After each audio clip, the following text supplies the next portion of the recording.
welcome back. In 2001, Jimmy Wales and others started Wikipedia. Since then, it has become one of the most popular websites and claims to be the top encyclopedia in the world. I recently had a chance to speak with him at the conference that was co-presented by the Hebrew University of Jerusalem.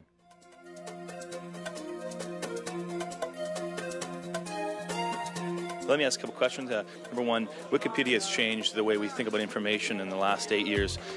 For you, what was your initial vision, and do you believe you've accomplished it? So the original vision for Wikipedia, as I always say, is for us all to imagine a world in which every single person on the planet is given free access to the sum of all human knowledge. Well, we are achieving that, but we're a long way from it. I mean, we really have now decent quality encyclopedia in about 10 or 12 languages where it's fairly comprehensive. We have another 50 or 60 languages that are well on the way, like Hebrew, for example, is one. But then we have a lot of places around the world and a lot of people around the world who we're not reaching yet because of access to computers, access to technology, literacy rates, but also because, in some languages like, I just saw the Wolof language Wikipedia just reached 1,000 entries, and I think that's the third or fourth of the African languages to reach even 1,000 entries, but 1,000 is still very small. So we haven't yet accomplished that big vision, which is really, but we're going there.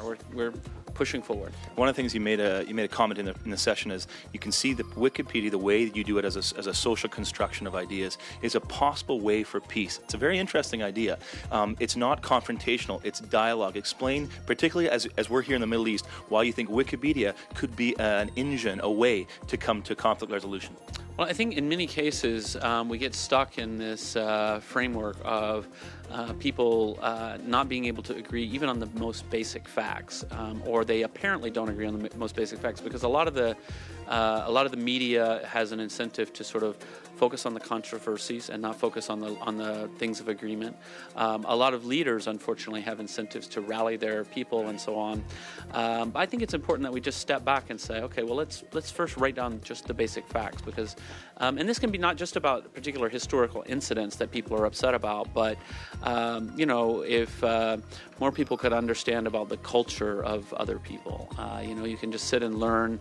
If the only thing you know about Islam or Judaism is from reading an inflamed report on one side or the other, you're really going to have the wrong idea. But if you can just sit and sort of reflect and study on what do these people believe, why do they believe it, you still may not agree, of course, but you may begin to recognize them as human beings, which I think is very valuable.